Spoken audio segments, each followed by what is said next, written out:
Non, parce qu'il y en a plein qui sont là, non mais moi, la fame. Les amis, moi je suis là pour la fame.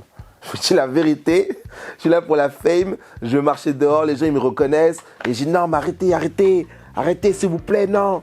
Non, en fait, j'ai envie de rentrer dans un restaurant, aller voir le patron et dire non, mais t'as pas un endroit un peu plus isolé parce que là tout le monde me regarde. C'est ça que j'ai envie. Hein. J'ai envie d'arriver, je dis comme d'hab et il sait de quoi je parle.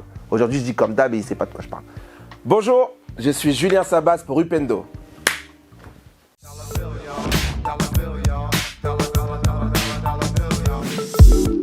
Première carte, présente-toi. C'est compliqué de se présenter, hein.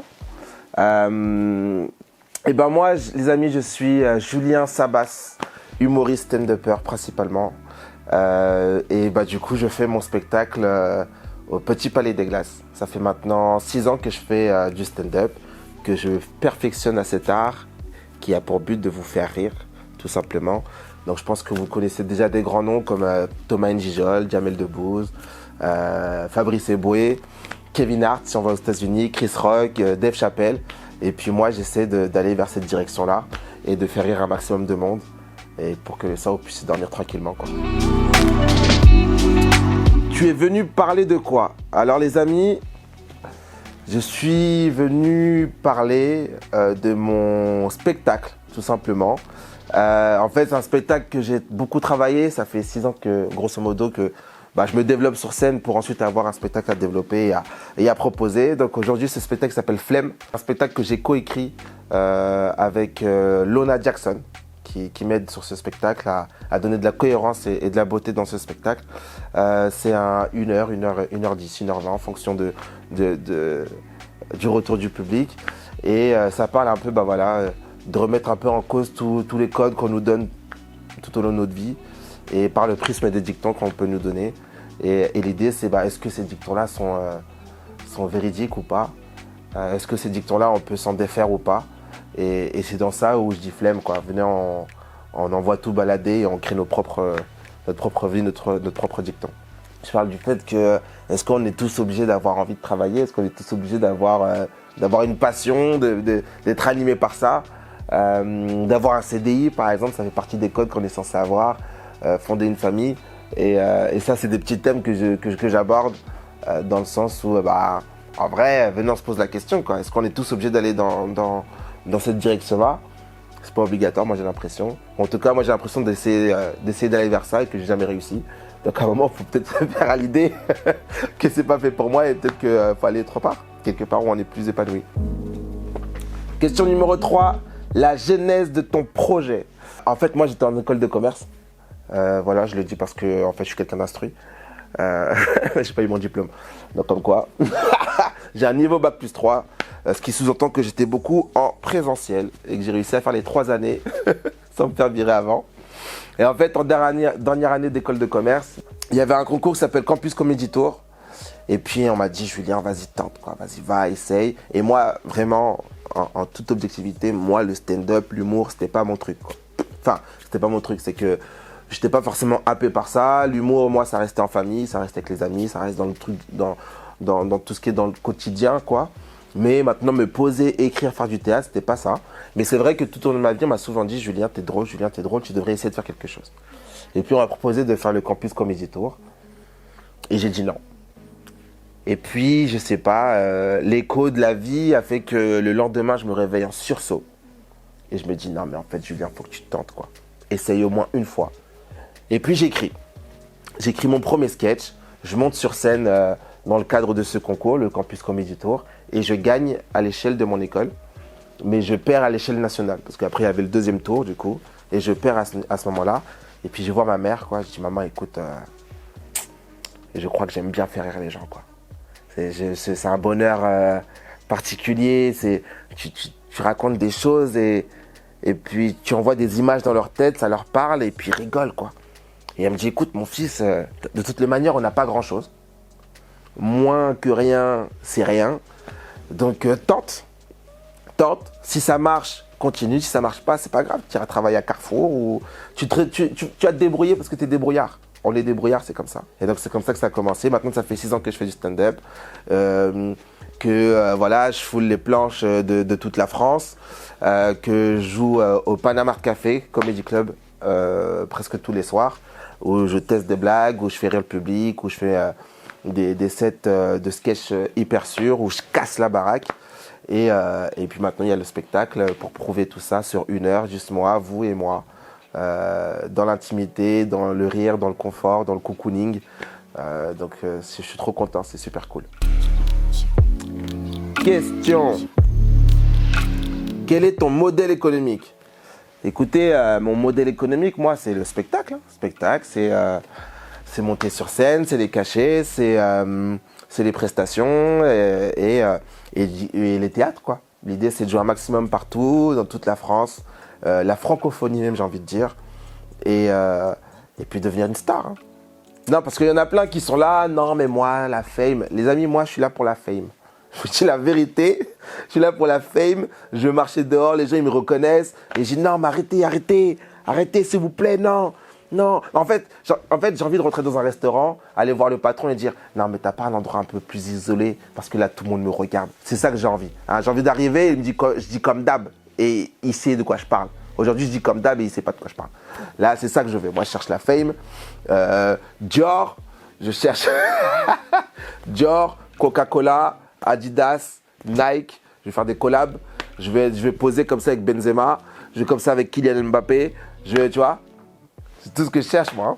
La fame, la reconnaissance et faire les choses bien et faire rire surtout. Et en passant par le rire. Je ne vais pas voler à qui que ce soit. Je vais juste toucher un maximum de monde. Et si possible, un jour avoir un Molière. Parce qu'il faut mettre du respect sur mon nom. Sabas. Julien Sabas. Qui t'inspire?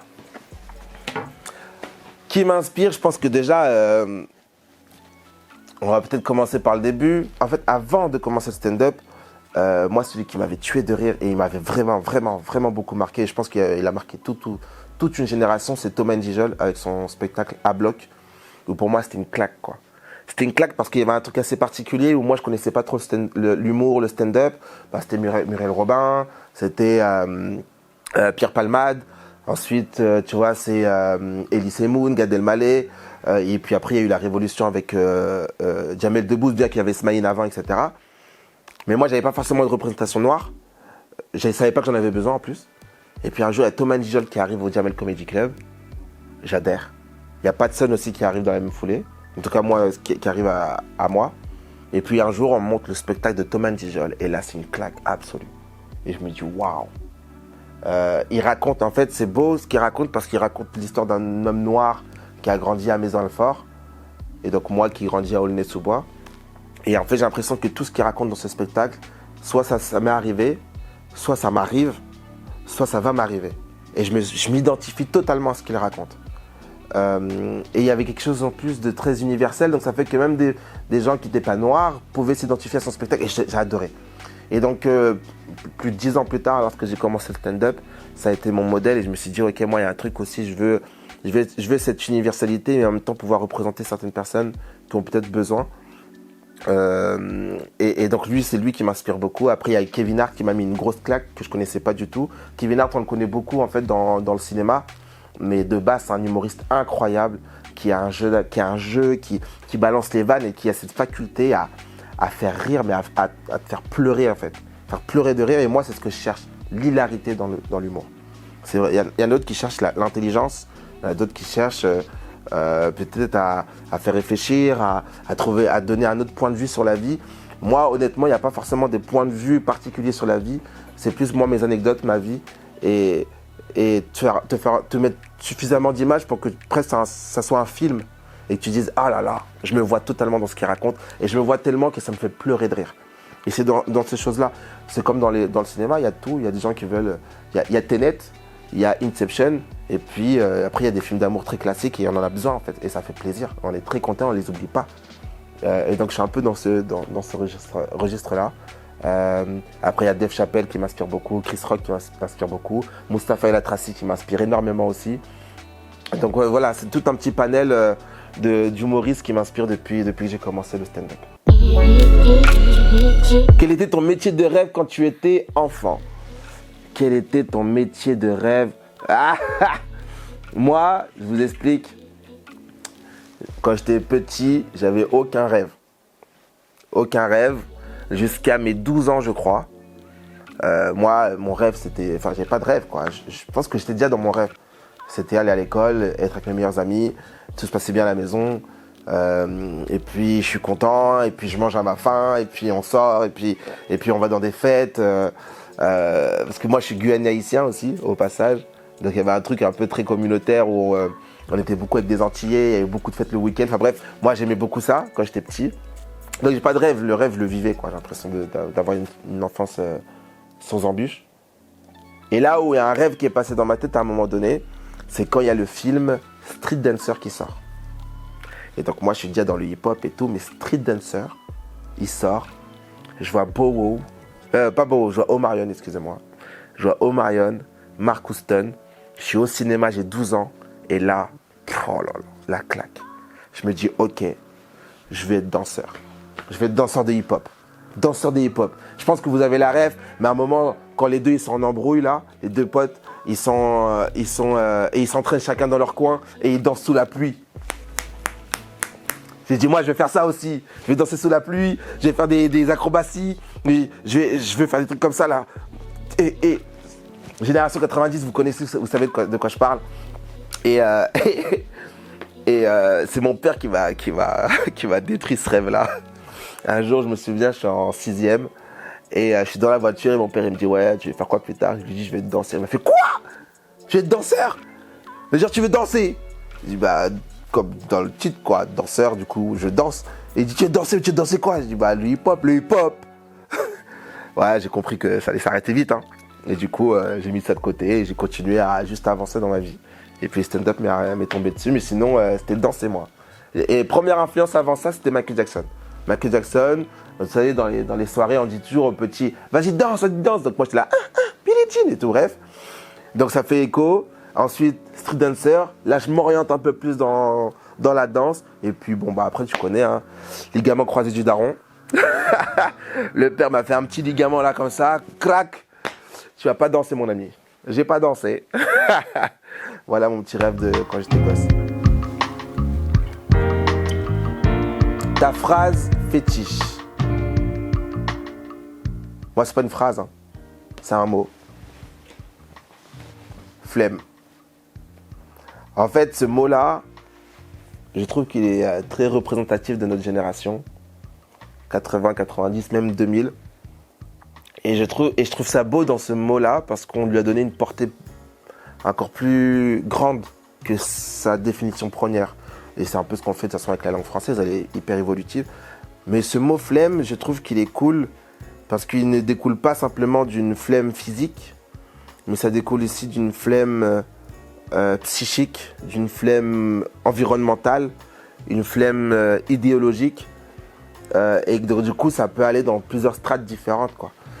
Ça peut être simplement ton pote qui te raconte, qui te dit putain hier j'ai pris le métro et là il y a un mec qui m'est tombé dessus et j'ai pris une amende, en fait c'était un contrôleur et toi tu peux lui répondre flemme. Oh là là, je comprends. Et c'est pour ça que j'aime beaucoup ce mot-là. Parce qu'en fait, flemme, tu peux le donner comme réponse pour n'importe quelle question, interrogation, affirmation. Ah, j'ai envie de manger de la viande, flemme. Viens, on fait du vélo, flemme. Viens, on sort, flemme. L'amour, flemme. Le foot, flemme. Le canapé, flemme. Et on comprend la différence entre tous les flemmes attribués comme réponse à ces questions, affirmations, interrogations. Donc voilà mon petit mot à moi. Et c'est pour ça que j'ai appelé le spectacle Flemme, tout simplement.